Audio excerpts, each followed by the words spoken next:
Normalmente se piensa que muchas de las artes, todas las artes, más mucho del conocimiento que tiene que ver a lo mejor con el conocimiento oral o con el conocimiento de los pueblos originarios, por ejemplo, se piensa que no, la academia lo ha dejado afuera por esta idea de pienso, luego existo, que hablábamos de Descartes, ¿no? Pienso, luego cogito ergo sum, pienso, luego existo. Eso no es, o sea, se oye como, parece un chiste, o ya lo tomamos como pienso, luego existo, como algo dado por sentado, pero en realidad es algo, es una palanca epistemológica. ¿Por qué? Porque pensar y luego existir quiere decir que primero se piensa y luego se lleva a cabo la vida. Y en esos términos no funciona completamente la vida. La vida funciona en el camino, la vamos haciendo por medio de la experimentación constante del mundo, ¿no? Entonces, la ruta que se abre ante esta perspectiva, pues, esta deontología, que ya lo habíamos visto, el fin de las grandes certidumbres. ¿Alguien se acuerda de esto? ¿Se acuerdan que hablábamos el fin de las grandes certidumbres? ¿Cuáles son las certidumbres? Sí, o sea, la idea de, por ejemplo, ¿qué es algo que damos por sentado, de que tenemos cierto? O sea, ¿qué es cierto? Dios. En muchas de las religiones del mundo, Dios es algo cierto, ¿verdad? ¿Qué sucede? Que el cambio de esta muerte que Nietzsche anunció, la muerte de Dios, pues se da en la posmodernidad. ¿Por qué? Porque se deja de estar totalmente emplazado en esa creencia, o en esa creencia de esa mitología, o en esa creencia de esa religión. ¿Qué otra certidumbre? La certidumbre que nos da el progreso basado en la explotación de la naturaleza. Pensamos mucho, una buena parte del mundo moderno, pensamos que los recursos naturales eran inagotables, y que nuestra vida, que depende de los recursos naturales, obviamente, porque somos parte de la naturaleza, iba a estar siempre sostenida por eso. ¿Hasta qué? Hasta que la crisis ecológica nos dio en la cara, una bofetada en la cara, y nos dijo, discúlpenme, pero aquí no hay nada para siempre.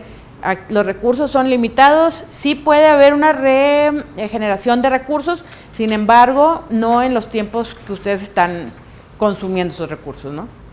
Entonces, esa es otra certidumbre. O sea, estas son las certidumbres que de alguna manera emplazaron mucho del pensamiento moderno, de nuestros padres, de nuestros abuelos, de los bisabuelos, o sea, de generaciones y generaciones de personas que vivieron en el mundo a partir de esto, ¿no? Acuérdense, la deontología tiene que ver con el darle la vuelta al deber ser. O sea, el deber ser en un grupo social es aquel que nos dice, tú tienes que ser de esta forma porque tú naciste de esta forma. Naciste hombre, tienes que seguir estos parámetros. Naciste mujer, tienes que seguir estos parámetros. Y si no sigues estos parámetros, pues de alguna manera quedas excluido o quedas etiquetado de otra forma, ¿no? Y entonces esto dice, a ver, o sea, no puede ser, tenemos que pensar en algo mucho más específico. Y hablamos del cambio de idea, de configuración de la palabra luchona, luchona, que era, o sea, esta madre soltera que en un momento dado estaba en el lado del camino porque se había brincado las trancas y había tenido relaciones antes de casarse, etcétera. No sé, Laurita Garza, por ejemplo, bueno, Laurita Garza se mata, ¿no? Después, no en una perspectiva menos, no en un emplazamiento más amable, dicen, ahora ya no es madre soltera, no está fuera tanto porque tiene que trabajar y tiene que estar dentro, pero, y pues de alguna manera pues ya hay una circulación de la forma en la que la gente tiene sexo, pero ahora esa mujer que tuvo un hijo fuera del matrimonio, ahora es este estigma de la luchona, que no está tampoco padre, ¿verdad? También sigue siendo un estigma, también sigue siendo un lugar en el que pones a una persona, y ese lugar en el que pones a esa persona, seguramente esa persona va a ver otras cosas que tiene alrededor que hicieron específica su situación. Y eso es lo que habla la deontología, o sea, de buscar las circunstancias, los acontecimientos, los problemas, las situaciones, las personas, etcétera, viéndolos en ese lugar en el que están. ¿Se acuerdan que hablábamos cuando hablamos de Foucault? ¿De qué color se colorea la superficie? Del color que contiene el estrato. Entonces, un poco pensando en que ese estrato le dio ese color a esa superficie, eso que vemos, eso es lo que hay. Y esto pues está padre, ¿no? O sea, es una idea que viene con la posmodernidad, que viene con su generación y que está, pues, se ve que ya hay una circulación de otro tipo de pensamiento, estamos en otro bloque epistemológico. Pero ojo, recuerden, no porque estemos pensando en este otro bloque epistemológico como la posmodernidad, quiere decir que la modernidad se haya acabado. Uno no supera al otro, o sea, no es como de 1250 a 1980 es el periodo moderno y luego de ahí posmoderno. No, la modernidad, acuérdense, la modernidad permea igual que la posmodernidad, recuperando, ahorita lo vamos a ver, cosas que tienen que ver con que le son pues sí, inmanentes a la... Ok, esto es lo que deben de haber leído y a lo mejor esto, pero vamos a trabajar esta parte, voy a tratar de trabajar esta parte también, aunque no les haya puesto la tarea, para poder recuperar lo que perdimos la semana pasada. Que al cabo que son dos temas que casi yo siempre los veo juntos. ¿Por qué? Porque me gusta hacer la comparación para que les quede a ustedes bien claro. ¿Por qué estamos viendo esto? O sea, ¿por qué? Porque Maffesoli hace precisamente para poder decir el afecto que se vuelve característico de una práctica posmoderna, de una cultura posmoderna, el afecto o la afectividad o esta idea de la sensibilidad. Ok, el afecto que le es característico, que le es inherente a la posmodernidad, más que una cosa que tiene que estar en la teoría, ya está en la práctica. Nunca ha dejado de estar en la práctica. Lo que pasó fue que se dejó de un lado porque no era digno de conocimiento. O sea, la sensibilidad pensada como una forma de conocimiento, o el arte como una forma de conocimiento que tiene que ver, que usa la sensibilidad para ¿cómo se llama? Como palanca metodológica, no están dentro de lo que es válido como forma de conocimiento del mundo. ¿Por qué? Porque acuérdense que la razón y el método científico nos enseñaron que la única verdad es aquella que se puede comprobar y que el experimento se puede repetir, que son las dos características del método científico. Entonces dice Maffesoli, ok, primero para poder entender qué es lo que sucede con la sensibilidad, tengo que hablar acerca de cómo es que la modernidad, el periodo moderno, quitó, borró, hizo a un lado, pues todo lo que tiene que ver con la sensibilidad. Digamos el arte, digamos todo lo que tiene que ver con lo que creemos, con las mitologías, con las leyendas, con los cuentos, con lo que somos, en lo que nos emplazamos, con la subjetividad, etc., etc., etc. Todo lo que aquellas cosas que de alguna manera decimos, eso no, o sea, eso no se estudia. No sé, ¿por qué la gente lee el horóscopo? Eso hasta hace 20, 30 años no era digno de un estudio sociológico. ¿Por qué? Pues porque era una creencia popular. Entonces, estaba fuera de la academia. Y, obviamente, ¿por qué no se estudia? Si es parte de lo que las prácticas de las personas, es parte de las personas, es una parte a lo mejor, o el tarot, por ejemplo. ¿Por qué no se estudia cuál es la sensibilidad o el de conocimiento que se abre ante una práctica de lectura del tarot, por ejemplo? Entonces, bueno, dice, ok, para poder entender eso y por qué sucede, tenemos que ver de dónde estamos parados, y partimos siempre del periodo moderno. A pesar de que en la posmodernidad no se inventa nada, o sea, no es como algo que esté inventándose, sino más bien es el pensamiento paradójico acerca de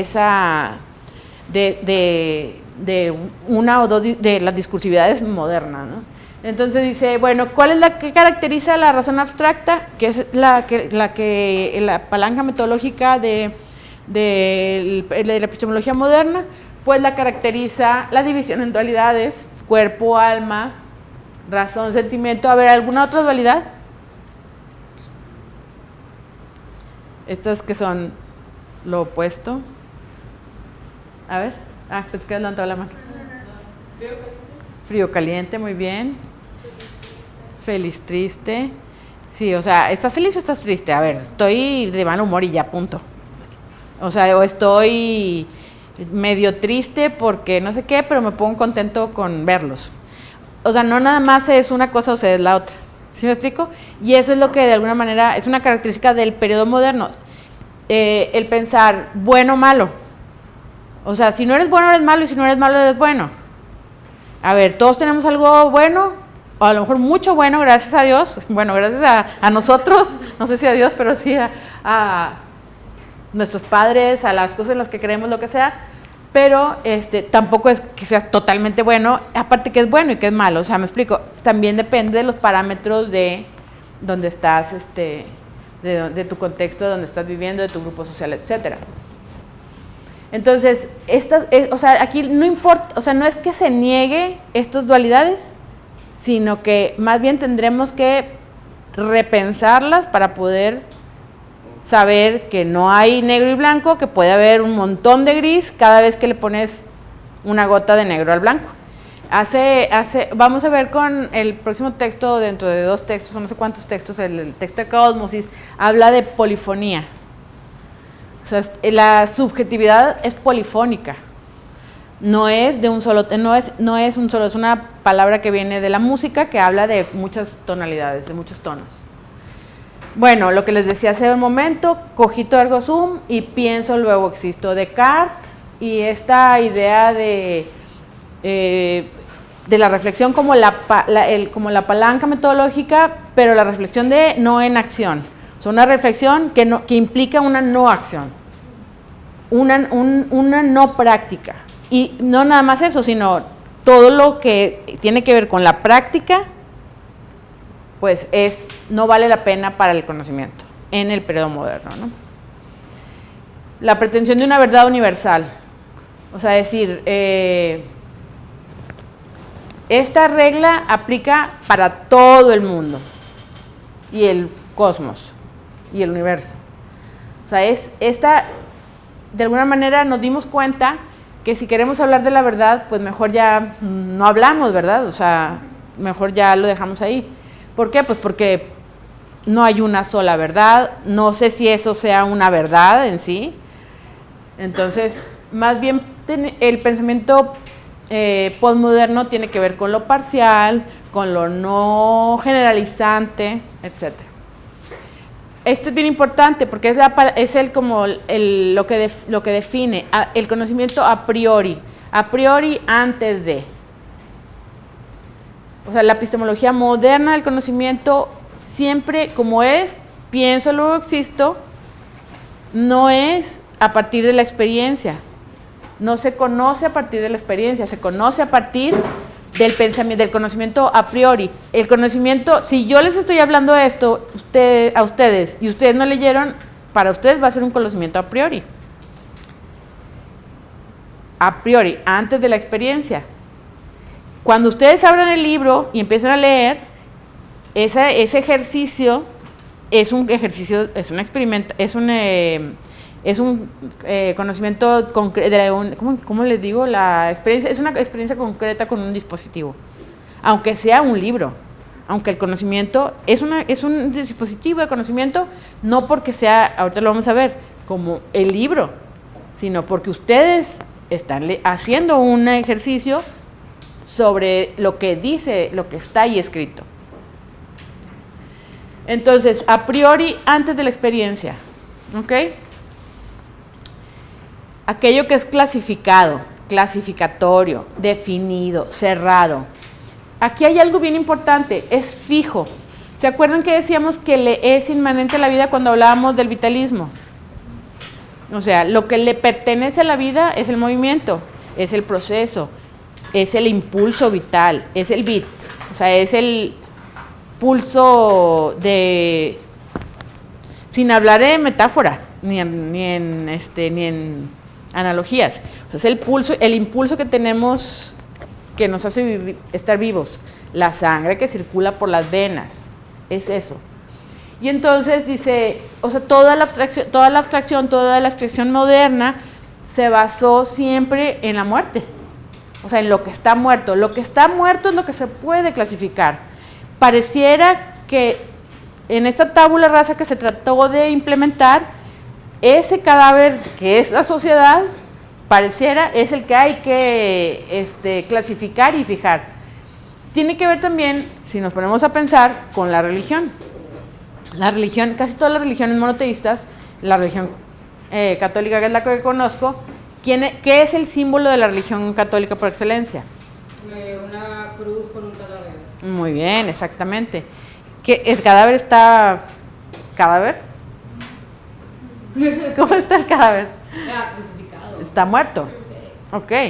O sea, torturado y muerto. O sea, ahí esta idea de la trascendencia, la idea de voy a hacer, la vida que sigue es la que voy a vivir bien y aquí nada más estoy en el purgatorio, eso es el eje de vida de vida, ¿no? De acción, no tampoco de reflexión de la epistemología moderna.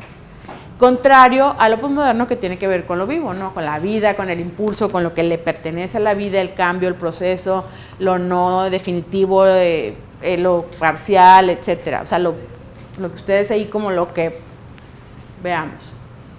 Ahora, dice, la razón abstracta también discrimina. O sea, la razón abstracta dice, esto sí y esto no. Y entonces en esto sí, eso no, deja fuera esta idea que dice ahí, tertium datur. O sea, siempre la idea de bueno o malo, la idea de la dualidad, siempre va a dejar fuera a algo. Y esto se llama, le dice Maffesoli, y así le dicen los filósofos, el tertium datur, que es el tercero excluido. Lo que les decía hace un momento, algo que está desencarnado, que pierde contacto con lo que le había servido de soporte. O sea, algo que pareciera que aislado se convierte en un cuerpo de estudio, pero pareciera que eso no le pertenece a nadie. ¿Sí me doy a entender? O sea, es el pensamiento moderno, el pensamiento de la reflexión, el pensamiento que está como en la creencia de el libro como la verdad, ese pensamiento tiene como, parece como que saca, abduce de lo que estaba hablando, parece que habla de otra cosa.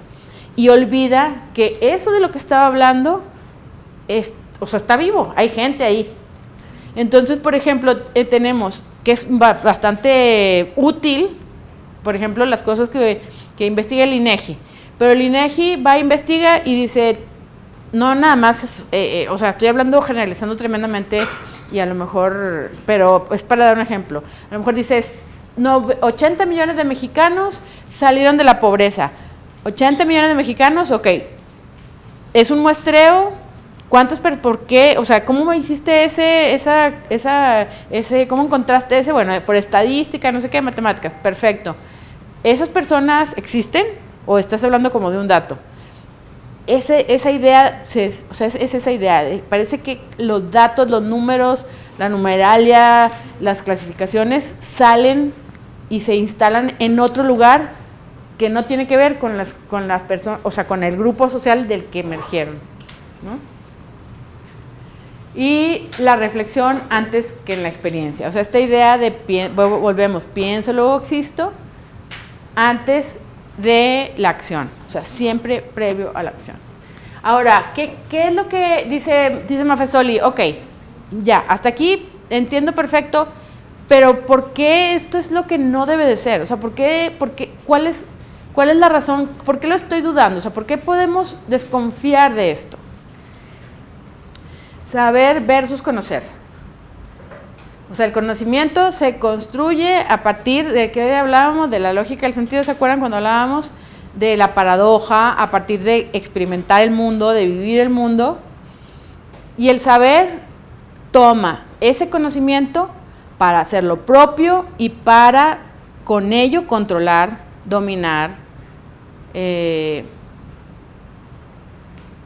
explotar, esclavizar, tratar. O sea, aquí una muy buena parte de la historia del mundo, de la historia del mundo en el periodo moderno y de la historia del mundo tiene que ver con guardar ese conocimiento para poder, de alguna manera, ser pues estas personas que controlan. Se me olvidó decirles algo. También el periodo, también esta epistemología moderna tiene al libro como objeto de conocimiento, pero no el libro como dispositivo de conocimiento. Entonces tenemos pues el Corán, el Talmud, la Biblia, que son libros objetos, y de pronto ustedes van a la iglesia y los tienen en unos atriles así como perfectos, ¿no? Y se leen, y en el tiempo moderno ya se hace una síntesis o una explicación de eso, pero hubo muchos siglos en los que se leía y lo que decía ahí era lo único, y bueno, sigue tomándose como lo único. Por ejemplo, no sé, vuelvo a la idea de Adán y Eva. En cambio, el libro como dispositivo es el libro que se actualiza, es el libro que podemos leer y podemos sacar nuestros propios conocimientos y nuestras propias conclusiones acerca de él. O sea, es un ejercicio de reflexión que tiene al libro como eje contra un ejercicio en el que el libro funciona para que yo pueda construir algo a partir de lo que el libro dice. Es que me gusta mucho el ejemplo del ritual católico porque tiene como los momentos bien específicos que son muy bonitos para ejemplificar cómo el libro es, el libro y lo que está escrito en el libro es la verdad, ¿no? Entonces tienen esta parte de donde está la palabra y es la lectura del libro y luego como este asunto de levantarlo, ¿no? Para que lo vean todos. Es un libro, pues. Es un libro que igual que si yo lo quiero leer, pues lo leo y lo actualizo y me gusta y puede ser hasta poético, los salmos son poéticos. Pero tenerlo como el único que dice la verdad o el único que posee la verdad o el conocimiento, pues ahí es donde está el problema, ¿no? Entonces, insisto, saber, bueno, volvemos más bien aquí. Saber versus conocer, o sea, el saber es poder. Y eso, acuérdense del ejemplo que les pongo de Game of Thrones, o sea, el ejemplo de ¿dónde está el conocimiento? En este lugar que se llamaba la Ciudadela. ¿Quiénes poseían el conocimiento? Los sabios que estaban ahí. La de gente del mundo que viviera en el mundo, esa gente pues ahí que viva como quiera. Pero de alguna manera dice, está padre esto porque dice, o sea, lo paradójico es que van y leen ahí y es donde está como, según esto, las profecías, ¿no? Pero bueno, Sor Juana? O sea, Sor Juana tuvo que meterse al convento para poder acceder a los libros. Y así hay miles. Pierde su liga a la vida cotidiana. La vida cotidiana aquí se convierte en algo que no es digno de estudiarse ni de entenderse, que no le importa a nadie. Al arte siempre le importó la vida cotidiana. La práctica artística siempre, desde tiempos inmemoriales, representa muchas de las veces, porque mucho del tiempo y muchos de los siglos representó muchas cosas que tenían que ver con la religión cristiana y con la mitología griega también, y así se han ido de uno en otro, pero sobre todo también en los últimos siglos, la vida cotidiana. Acuérdense también, o sea, la crítica que le hace al pensamiento moderno es que es disciplinar. Cada vez hay menos, por ejemplo, cada vez vemos más prácticas en las prácticas artísticas que son menos una sola cosa. O sea, es menos pintura para convertirse en multimedia. Esas líneas divisorias que se hacen en las disciplinas se cruzan. No podemos solo hablar, porque aparte, precisamente, los académicos son muy celosos y bastante nefastos cuando hablan. No, tú no estás haciendo etnografía, no, eso no quiere decir que tú puedas ser un etnógrafo, que tú puedas estar viendo sociología. ¿Por qué? Porque tú eres un artista o tú eres lo que tú quieras, un físico. Eso se pierde. Cada vez más hay más cruces entre todas las disciplinas del conocimiento.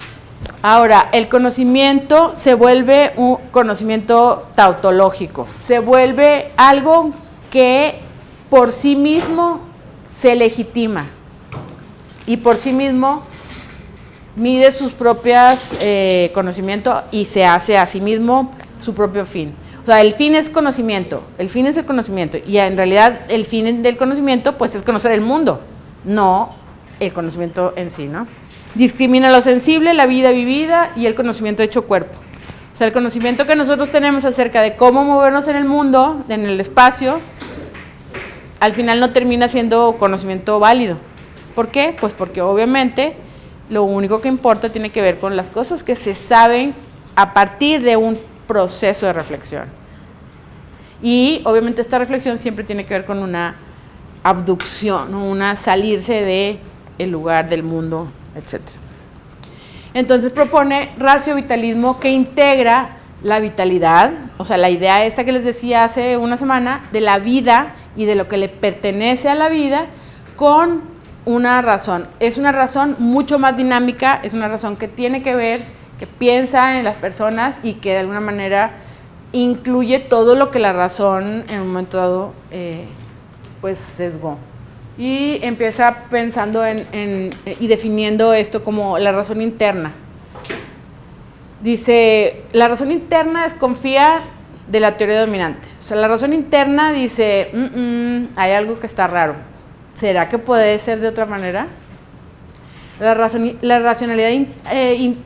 interna es una racionalidad abierta, no cerrada a esta idea del libro como objeto, por ejemplo, no cerrada a una sola verdad impuesta, sino más bien a algo que está en la comunidad, en el común. Integra a los contrarios. Si antes era blanco y negro, ahora es blanco y negro y hay un montón de grises, ¿no? En ese juego. Poner en juego los afectos. O sea, esta idea de no es que vaya a juntarme con las feministas el día 8 de marzo porque me convenga o vaya a sacar yo algo de eso. O sea, me sumo a la lucha ¿por qué? Porque siento empatía, porque a mí me ha pasado, porque sé que a alguien le ha pasado, ¿por qué? Porque sabemos que estamos en desigualdad. Pero, o sea, ese saber no es no es algo que, o sea, no, sí lo pensamos, pero lo sentimos más que lo pensamos. ¿Por qué? Porque nos emplazamos y sentimos empatía por las demás. O otro ejemplo, que también es bastante, ¿cómo se llama? Recurrente en la posmodernidad. O sea, esta idea de cuidar el medio ambiente. Greta Thunberg. ¿Así se pide? Sí. Ok. Greta, por ejemplo. ¿Qué sucede con Greta? Se convierte en un símbolo de una lucha ecológica. No nada más por sus ideales. O sea, no es que haya escrito... es importante que cuidemos la naturaleza, es importante que no hagamos cosas que contaminan los ríos, sino más bien nos gancha a ella su lucha, o sea, sus ganas de luchar, ella, o sea, su imagen, lo que ella representa. Y eso, de alguna manera, se vuelve propio en una lucha, en un tipo de movimiento. El cuidado de los animales, por ejemplo. Si ustedes se meten a los grupos de Instagram o de Facebook sobre todo, que tienen como este único fin de rescatar perritos, etcétera, van a ver que no es como esto que conscientemente voy a decidir, sino me gancha porque yo lo siento, ¿no? Dice, se esfuerza por comprender y no por juzgar. Volvemos a la idea de la superficie. O sea, la superficie se colorea del color que contiene la superficie, porque ese color es el que está activo en el estrato. Y entonces lo que hay que ver es por qué está activo ese color en el estrato, qué sucedió, y es específico de ese color. Y ese color que tiene esa superficie puede ser uno de 100,000 o de 80,000 o del número que ustedes quieran. Puede tener miles de variables de rosa, puede tener miles de variables de verde, y cada variable de verde o cada variable de rosa tenemos que verlo en su justa dimensión. Es buscar las condiciones, es lo que les decía ahorita, buscar las condiciones en las que emerge tal o cual fenómeno, suceso o acontecimiento. ¿Qué color contiene el estrato que estamos viendo desde la superficie del estrato? Buscar las condiciones en las que... Ponerse en marcha, en camino. ¿Han oído hablar de esta palabra que se vuelve bastante común ahora, que es deriva? ¿Sí? Bueno, Guy Debord se llama el autor, este hombre de la Sociedad del Espectáculo. Deriva, ¿qué es? Ponerse en marcha. Deriva es perderse en la ciudad. Deriva es buscar algo que no sabes qué es. Eso es una deriva, tratar de buscar y encontrar, o a lo mejor nada más buscar sin encontrar, solo buscar, el hecho del proceso.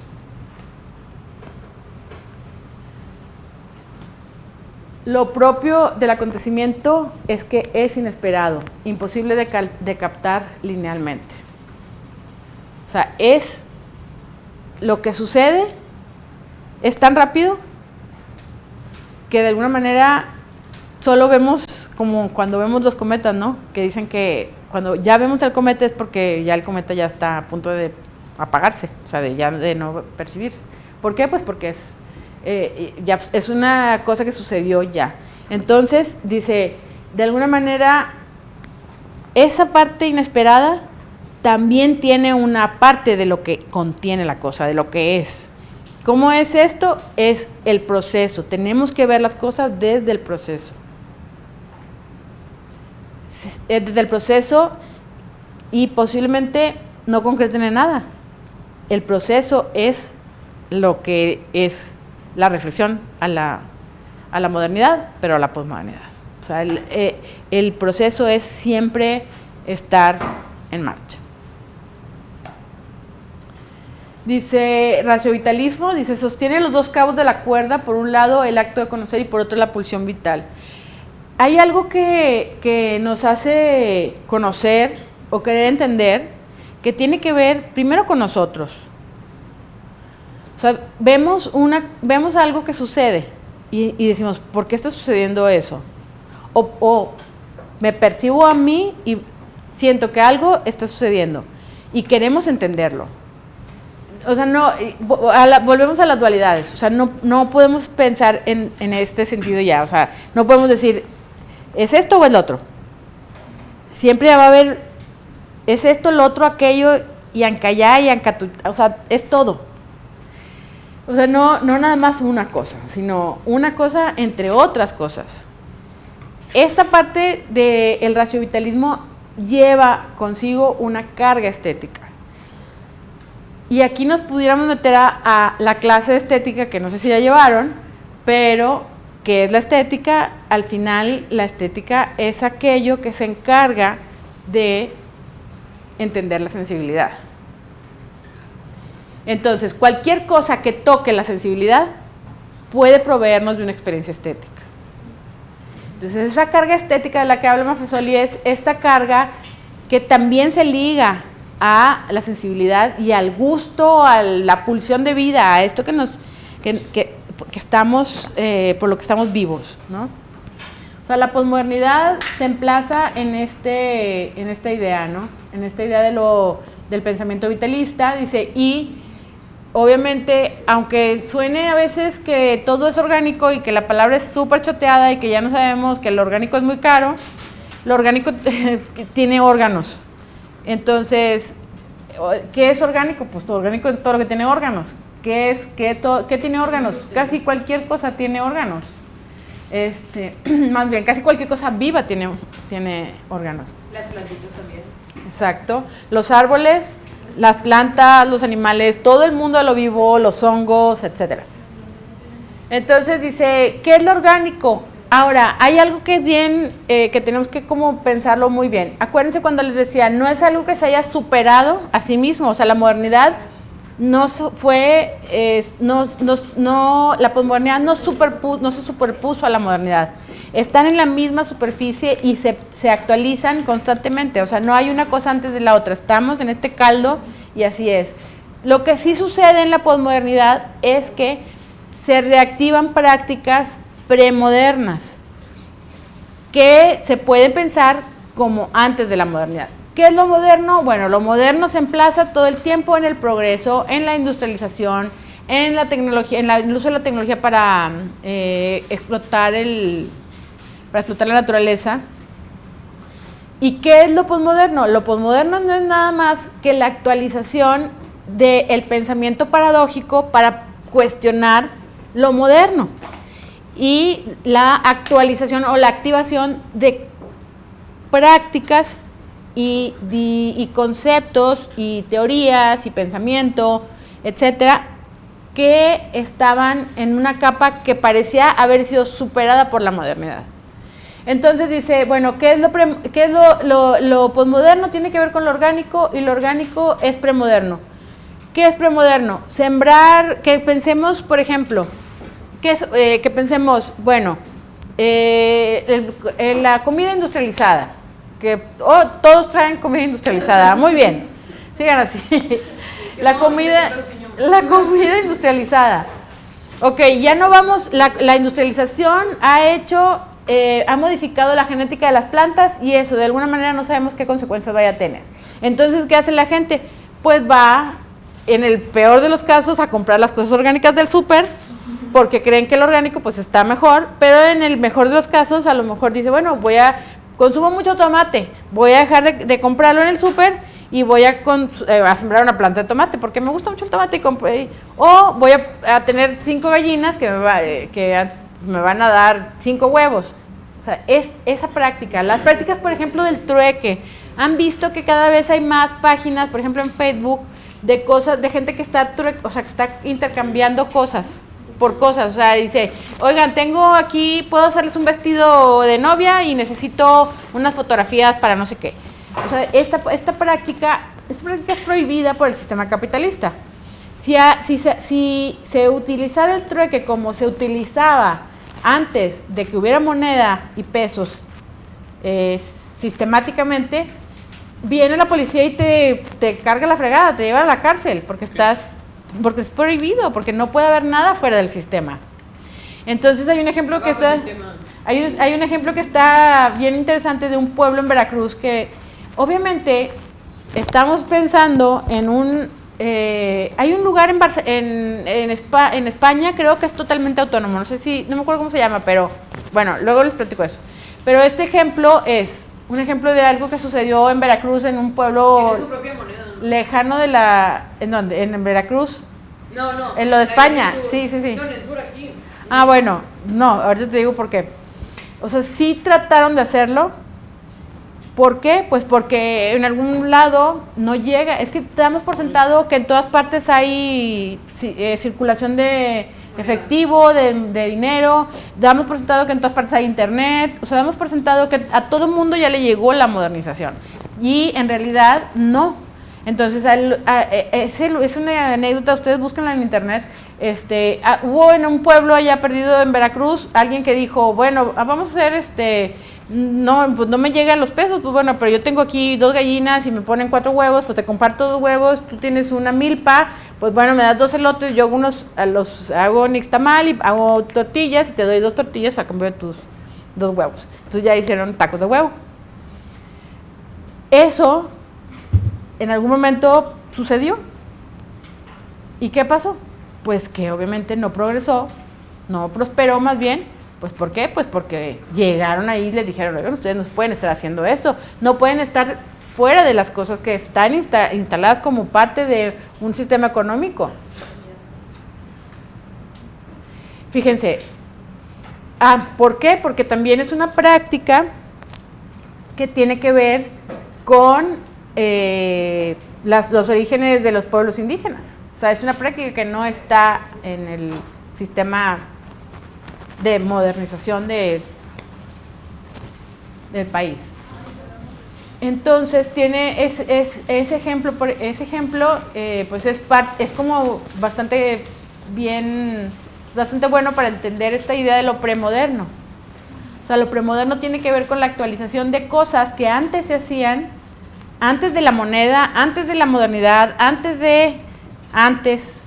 Hay por ejemplo, en Cholula, que donde yo les dije que yo había vivido, está el día 7 de septiembre, acaba de pasar, es el único día que pueden venir los pueblos de todas partes, comerciantes de todas partes de la región de ahí del centro, a intercambiar, o sea, les permiten, era una práctica común antes de la colonia, intercambiar, les permiten un día tener esa práctica. Y ese día, pues es el día de la Virgen, que baja la Virgen y bla, bla, bla. O sea, es un día religioso.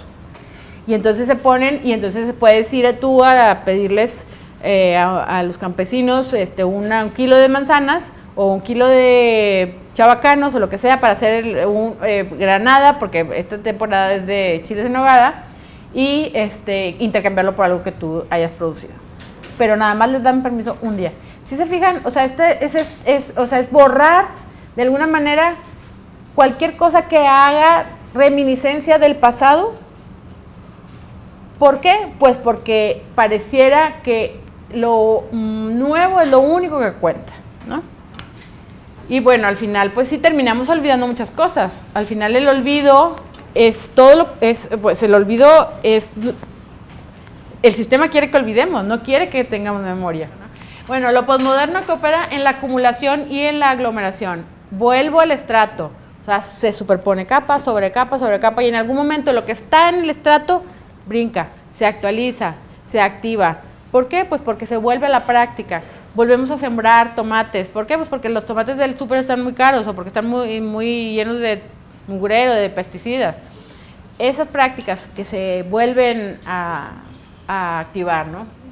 La fuerza vital que lo anima, la característica de la posmodernidad tiene que ver con la vida que es vivida, o sea, con lo que le pertenece a la vida, no lo que no es trascendente, sino es inmanente.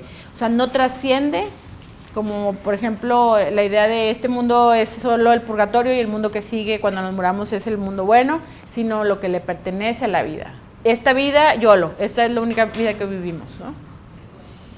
El cuerpo social es dinámico y está en movimiento. O sea, es todo el tiempo lo que le pertenece, solo tiene que ver con el movimiento. No es fijo, no podemos clasificar. O podemos entender y pensar que ese entendimiento que tenemos de ese tal o cual evento, acontecimiento, persona, lo que sea, es solo una parte de otra cosa mucho más compleja. Y siempre puede estar de otra manera. Y podemos también pensarlo nosotros de otra manera.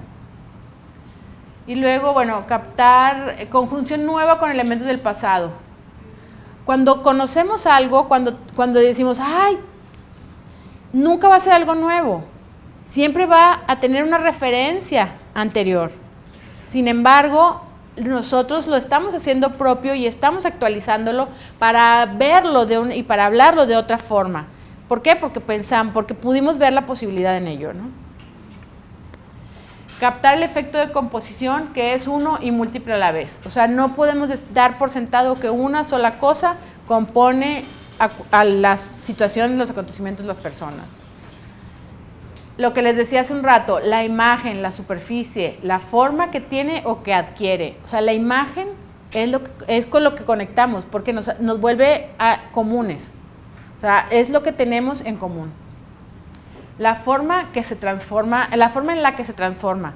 O sea, poder ver qué forma está adquiriendo tal o cual práctica. Las partes por el todo. O sea, el estructuralismo plantea que puedo entender esta mesa completa a partir de este pedazo. No. Tengo que ver la mesa completa. ¿Okay? En la posmodernidad y en el pensamiento orgánico lo que importa tiene que ver con ver, ver lo completo, ¿no? Y aquello que liga. O sea, ¿qué es lo que nos liga? La imagen nos liga. La imagen nos liga, ¿por qué? Porque nos da sensibilidad, porque nos hace comunes, nos hace más iguales que diferentes. Y eso de alguna manera tiene que ver con vivir la vida del otro. Vivir la vida del otro y poder sentir empatía, porque a mí también me pasa. Porque a todos nos puede pasar, a todas nos puede pasar. ¿Ok?